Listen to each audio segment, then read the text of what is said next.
My topic is leading beyond imposed expectations.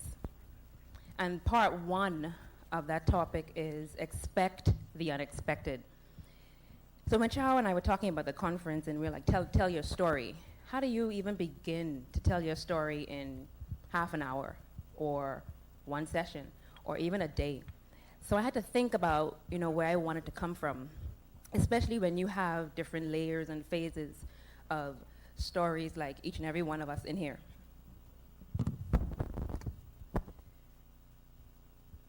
But today, I'm just going to briefly talk a little bit about my story from an imposed expectation standpoint.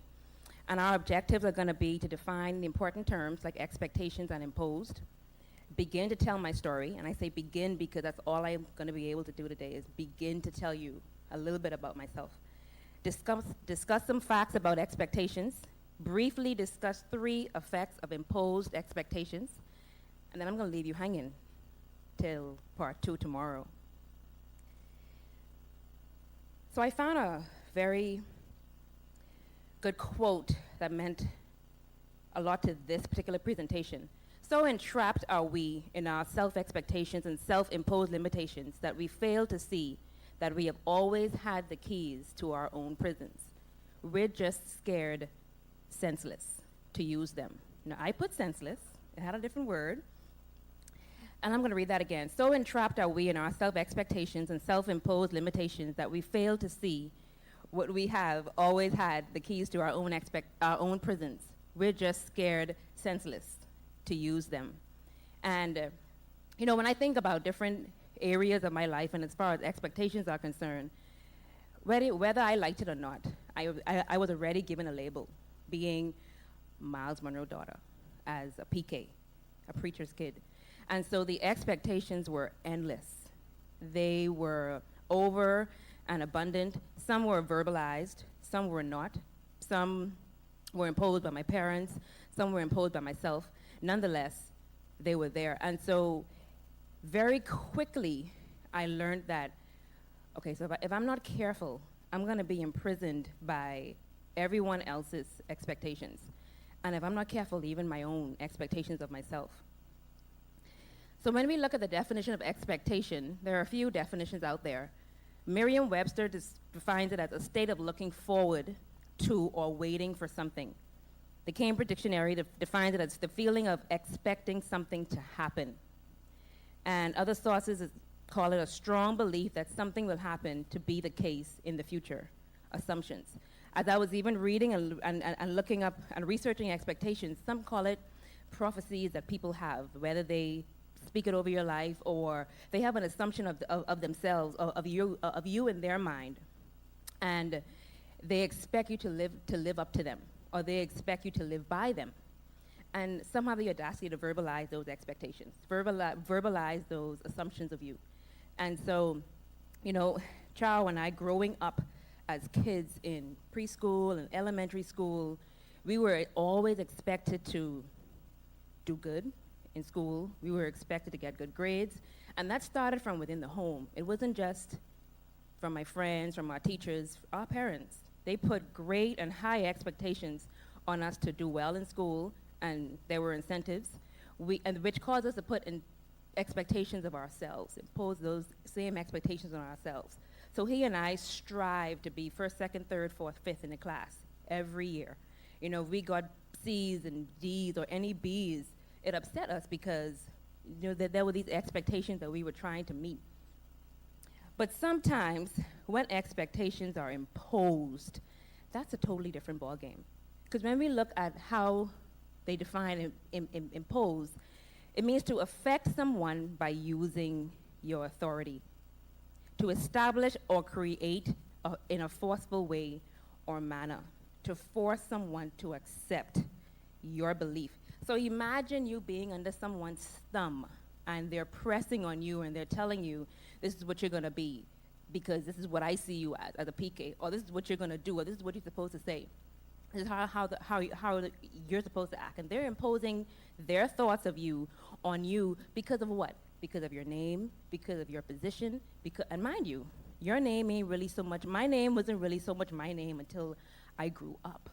But that was the name that I was given. I didn't ask for Munroe. I didn't ask to be Myles Munroe's daughter. That's just the way God, my source, made it. But again, carrying that name and being in the position that he was in, being his child, carried so much expectations and so much responsibility. You know, they also define imposition as to force someone to have the same opinion, belief as you, to give someone something unpleasant to deal with, force something unwelcome or unfamiliar to be accepted or put in place, to take advantage of someone by demanding their attention or commitment. So imagine committing to everybody else's expectation. Everybody else's expectation of you. You should not wear this. You know, I remember growing up in the church, and a lot of the older women, I could call names right now, I can see them in my face. The older women, you know, I don't know, maybe 12, 13, 14, and I want to follow my mom, so I put a little lipstick on my mouth, little eyeshadow, I'm fooling in her makeup. Why you wearing makeup? Why you wearing lipstick? And so I had to figure out how I was going to deal with that, even at the age of 13, at the age of 15, at the age of 16. You know, why you wearing high heels? Okay, hold up. Why are you? So I had to figure out very early on how I was going to maintain my respect for these old folks, maintain my dignity, but still not be pressured and pulled in by their expectation of me because of who knows what. And sometimes people's expectations come from so many different places. It can come from their insecurity. It could come from their jealousy. It can come from them wishing they could do what I do now at this age, and they can't anymore. So I'm very careful. So earlier on, I learned how to manage and how to control others' expectations of me, and then also the expectations I place on myself. So some facts about expectations. We are all consumers of expectations. And expectations can be both externally imposed or internally imposed. And like I said, my external expectations started from my parents, from the household. You know, as my dad, being a preacher, he expected his children to act a certain way. He really did. And sometimes he didn't have to verbalize that. We just knew. Family, friends especially, the peer pressure. You know, they expect you to, or you're a PK. Sometimes there are people who actually expect you to do worse as a PK. They don't actually expect you to do dress a certain way, act a certain way positively, but because you're a PK has this negative connotation. They actually expect you to be one wilding out there doing what you're not supposed to be doing. And so again, I had to figure out how am I going to balance both and still be me. Because what you don't do is I didn't want to lose myself. I didn't want to lose the person I was becoming trying to please everybody else, even my parents. And so then again, I started to now build and impose expectations of myself. And, that's hard because that's almost like setting a bar for yourself and not wanting to fail. That's, setting expectations. And sometimes those expectations are set based on others. So my parent, when I was younger, for some odd reason, I was a female into hair and makeup, so I wanted to do cosmetology. And I told that to my dad, and he just thought, to be very honest, he thought it was just, are you crazy? My daughter being in a hair salon doing hair? It was just totally against his religion when it comes to that. And so that's what I wanted to do, but Dad was like, I want you to do something a little more, constructive. And I guess he didn't think cosmetology was constructive at that point. So I chose something that I loved medicine, I loved health, but I chose pre-med because it was prestigious for anyone to be a doctor, to be a lawyer, to be any type of, engineer. And so I say, okay, eeny, meeny, miny, mo, and I landed on doctor because it was the one that attracted me the most. So I started pre-med in undergrad. I did 2 years of pre-med, got exposed to other classes and other resources and realized that, okay, so I didn't really want to do surgical medicine, but I wanted to do the social aspect. And so halfway through undergrad, I changed my degree from pre-med to social work. And I still remained in the medicine, in the medical field. And my dad, he was pleased with that. And, to get his blessing, to get that he was pleased, it was important to me. But even if he had said no, at that point in my life, I was going to have to say, Dad, I love you, but too bad. I got to do this for me. But it just worked out to where he was, he was fine with that.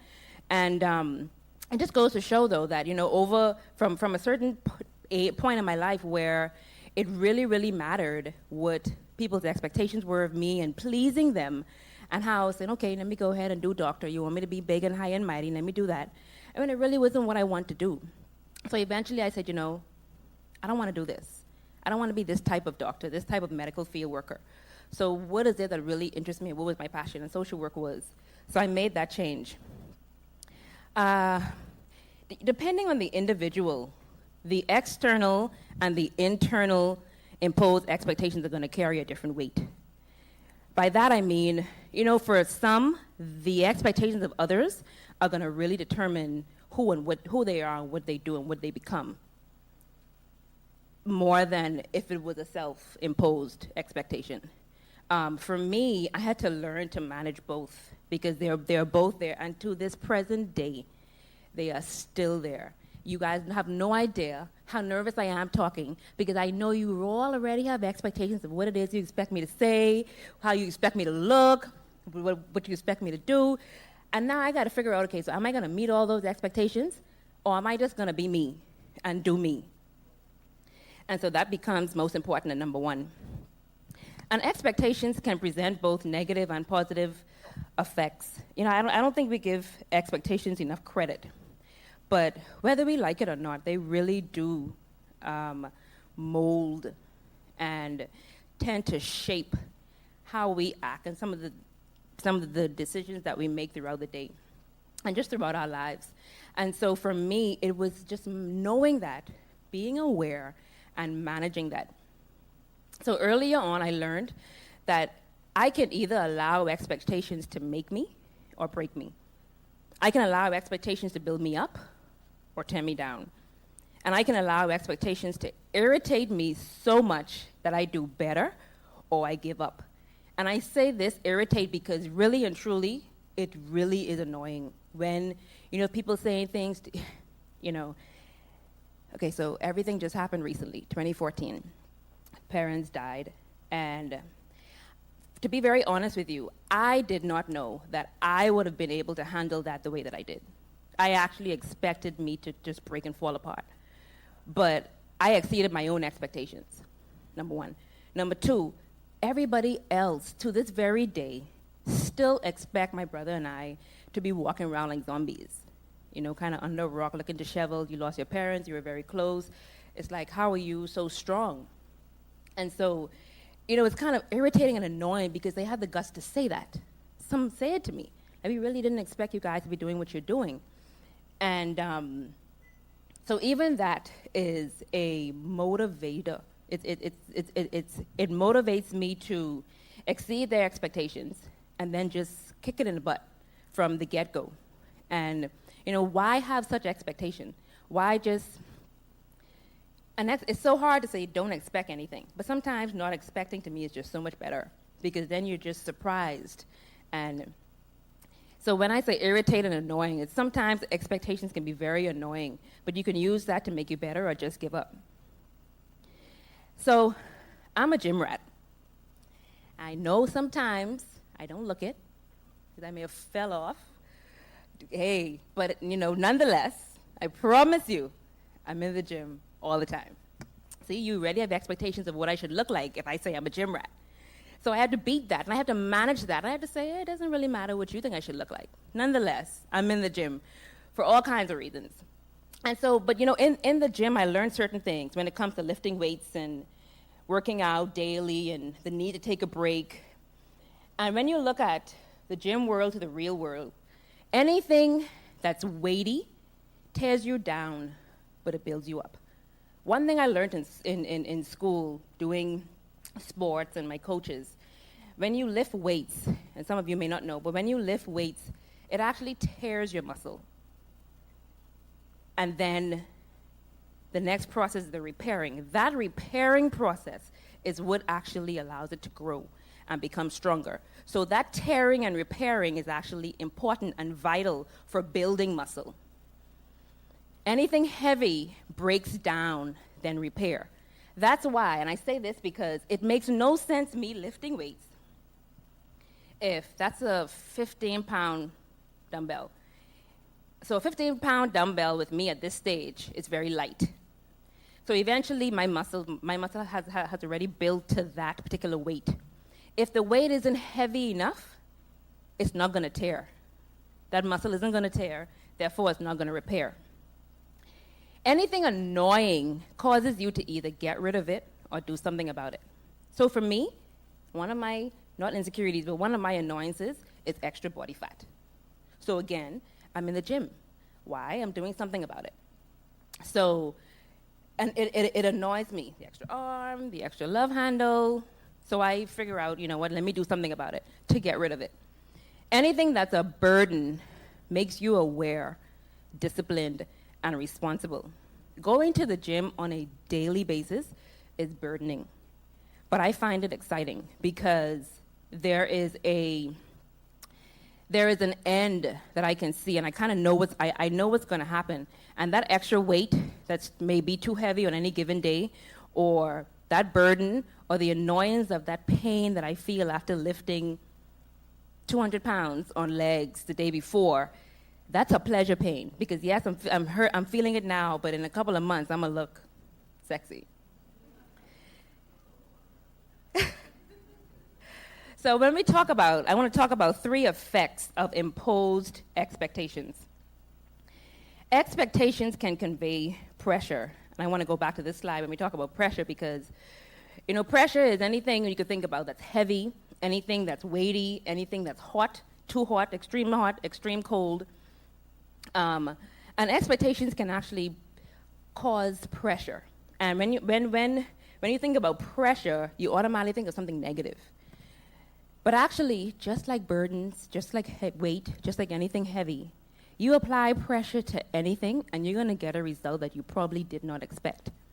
So you apply pressure to a rock, and you're bound to get a diamond. You apply pressure and heat the right amount of times to metal, and you're bound to get a sword that can be used for battle. So, you know, when I talked about their negative and positive effects of expectations, this is one of the things I'm talking about. So as much as I am to manage the expectations of others especially, I use those as stepping stools for me to get from one level to the next, because I have to beat expectations, especially if they're expectations that are used to pull me down. Now, if they're expectations that are in right line with where I'm going, then that's good. We can walk together. But for those that are not, you know, I'm not going to fight against them, but I know they're there.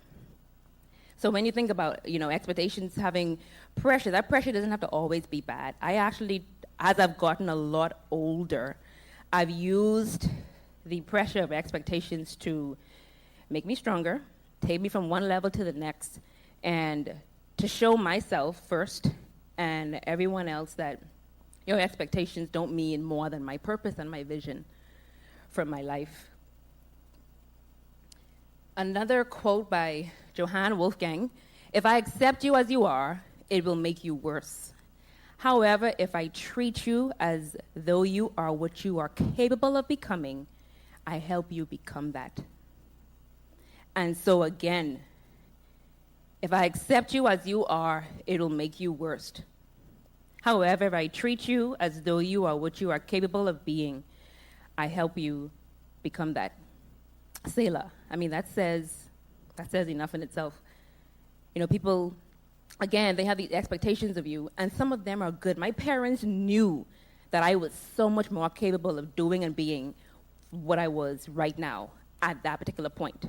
So they knew that in order for me to have 2 masters today, they had to start from when I was 2, 3, 4, 5, 6, 7 years old, pushing me and expecting me to get certain grades in school from that. Because had I continued to fail, or had I started failing from the get-go, I would have never made it to a master's in social work and a master's in business. And so, this, if I was to make this quote so much differently, it's like a potential purpose quote that my dad would have made. If I treat you as though you are capable of becoming, I help you become that.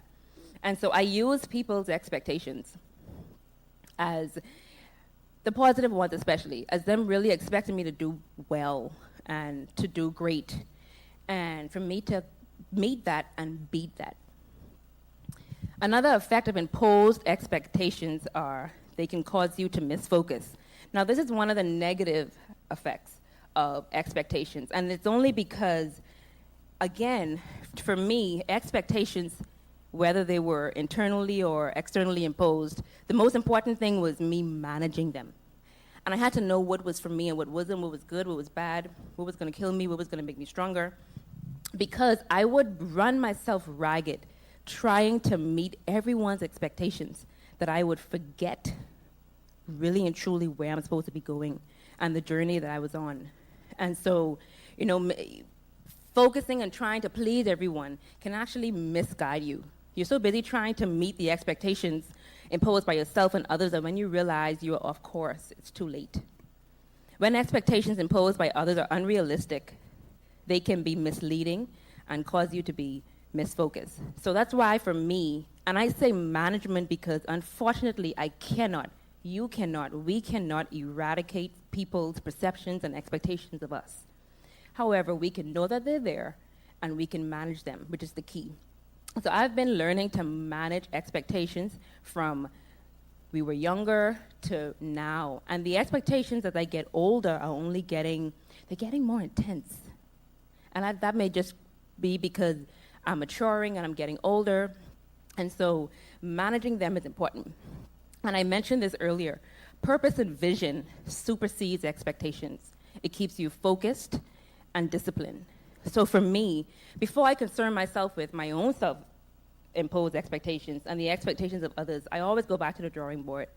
What's the purpose for me doing what I'm doing and going where I'm going? And what is my vision? And the third effect of imposed expectations is expectations can cause fear.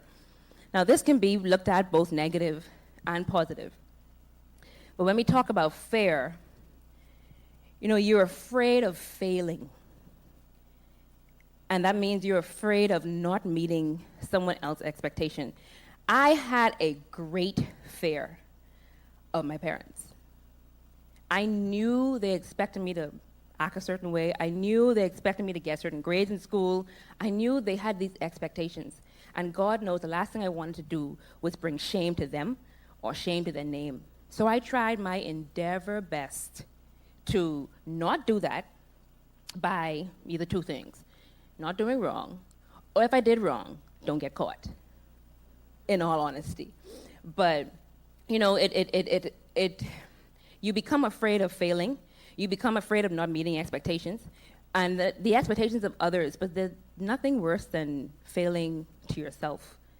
And so I had to make sure that I manage my own expectations of myself. Don't set them too high too soon.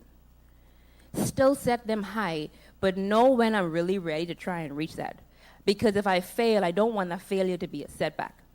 So, now I'm at a point where mom and dad aren't here. So they know my rocks aren't here, my foundation isn't there, my backbone isn't there. So you could imagine the fear I have of failing them even in their death. And so my brother and I are always talking, and we're always talking and communicating about the fact that, we just don't want to fail them. We don't want to fail, period. And we don't want to fail them. So imagine us managing that expectation that you guys don't even have. And to wrap it up, we live our lives trying to fulfill expectations, both those imposed by others and those imposed by ourselves. Sometimes these expectations can be daunting, but ignoring them won't make them go away. So again, managing your expectations of others, managing expectations from others and of yourself is the more important key than trying to get rid of them. And use them to your benefit. I actually use expectations to my benefit. I've just learned to deal with them head on and rise to the challenge. So my final point, and when I talk about, we must learn to deal with expectations head on and rise to the challenge. My challenge was, and still is I was given something I didn't ask for. And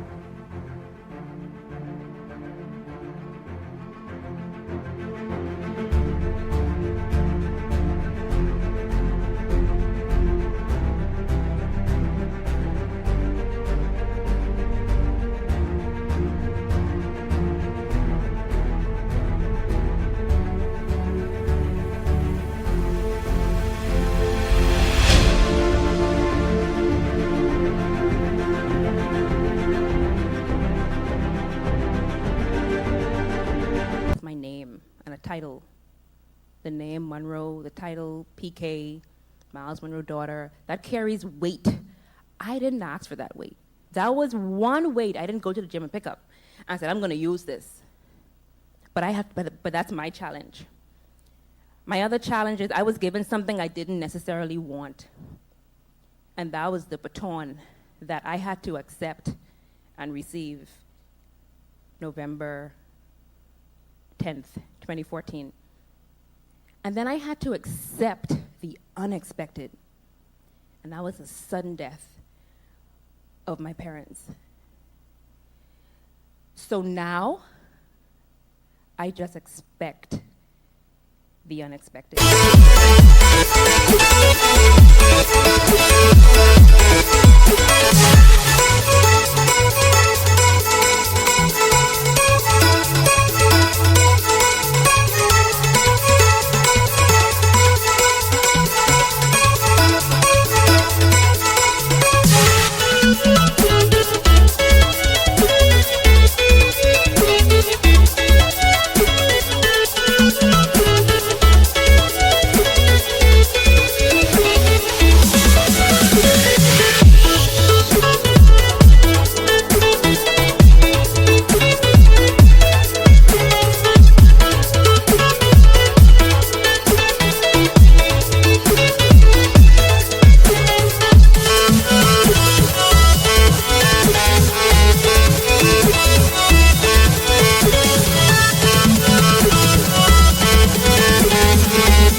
And there's one quote that I'm sure many of you have heard from a very, very important book. Everyone to whom much was given, of him much will be required. And from him to whom then entrusted much, they will demand the more. Thank you.